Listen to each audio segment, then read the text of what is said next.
Everyone dreams ambiguously as a child. I was no exception. Always looking to the stars for direction and answers. How does one lose such bliss? Stories acted as an escape, an outlet for self-expression. A day never passed without a book in my grasp and a story to share with the world. I wanted to learn, to grow, and to understand myself. To understand what it meant to have a normal childhood. What was considered a normal childhood? All I knew were books. I was never really exposed to anything else. Just letting my imagination run wild while being confined to the comfort of my home. But how do we define this comfort? Is it really comfort? Or is it really just a place to hide? To hide from the world, the things that you want to do the most, or maybe in fact hate the most. What made us children? What made us live out childhood? Why does one stop dreaming like a child? Why is it so easy for that mindset to just be stripped away and diminished to nothing? My heart stopped when I was 7. My eyes closed, and dreams only became mere fragments of my broken imagination. I was shattered, stuck in a never-ending pitfall. At 12, I lost my name. I became a wandering spirit trying to find its way through other lost souls. No voices to be heard. Silenced.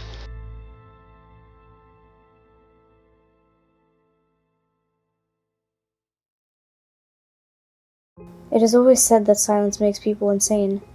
Perhaps that is what is meant of it. Being trapped in one's own silence is more than enough to drive insanity.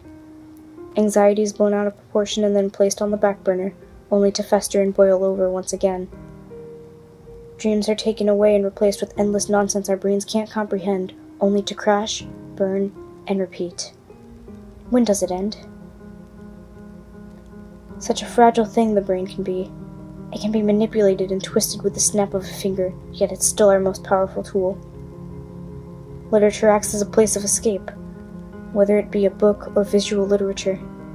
It's a form of self-expression, a way to get your thoughts out in the world.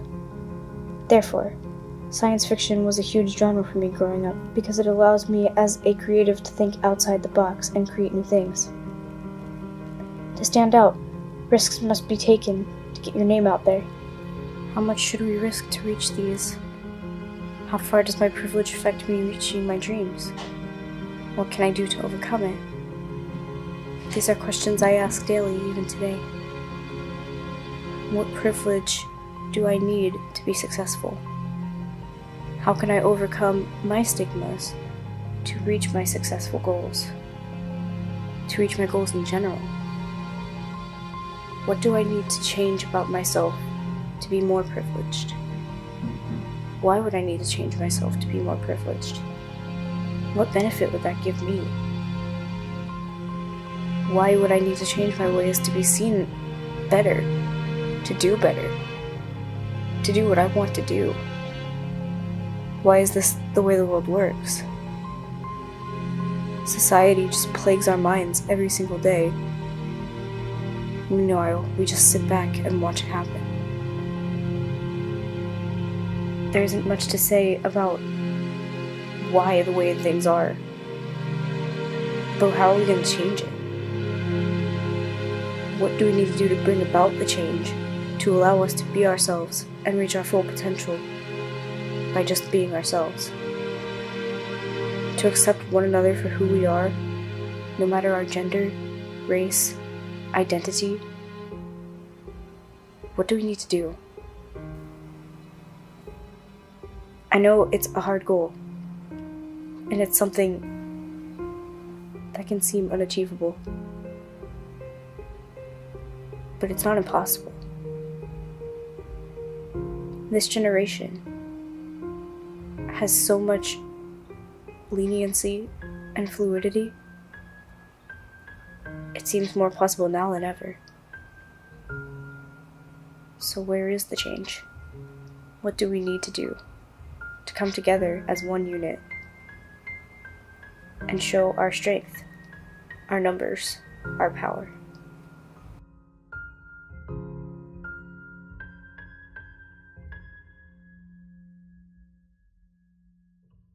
One may not have a happy past, but that doesn't mean there isn't a happy future ahead. Writing constantly reminded me of this. My confused thoughts and memories were elucidated and made sense in the form of storytelling. These stories that became visual representations of what I wanted to share really saved my life. Without YouTube and having somewhere to let go of my feelings and speak myself, it's very likely that I would not be here today. I am a projection of what I put online, but it's not all me. There's a lot behind this mask I put on daily. There is brokenness, fear, anxiety, and much more. We all hide behind a green glass door, only allowing certain things through. What will it cost to find oneself again? Finding your name, your voice, your identity? It is all so easily lost in today's high standards of society. So the question remains, what is our true name? What is calling it? What makes us who we are? What is your name? With that being said, allow me to formally introduce myself. I am Christine. I may seem kind-hearted and always happy, but most of the time I am quite the opposite. I am very open online about suffering from anxiety and depression in hopes to help others feel as though they're not alone. I am an empath and a people pleaser. As a tutor, this helps me really connect with student writers as I can easily feel how others feel. This helps me to be less biased in my tutoring methods and really work for the student, as the student. In the future, I hope to achieve better control over my people-pleasing personality and really care more for myself while helping others become better versions of themselves through my music and my tutoring. I am not just someone who is portrayed by society as someone submissive, frail, needing a man, any of it. I am my own masculine female ready to speak herself and be herself. So, what is your name? Love yourself, speak yourself,